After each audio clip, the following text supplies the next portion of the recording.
После того, как мы развели кабель, сделали проводку, у нас идет сборка электрического щитка. Щиток в этой квартире на 48 модулей. Такого плана у нас сборка.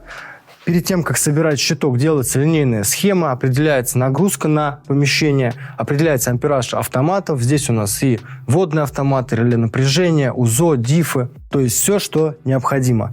Сверху располагается слаботочный щит, сюда выведена вся подсветка в квартире для установки трансформаторов. Также здесь будет располагаться роутер для подключения интернета. На каждый автомат будет наклейка, то есть все будет подписано, и заказчик будет понимать, какой автомат для чего предназначен.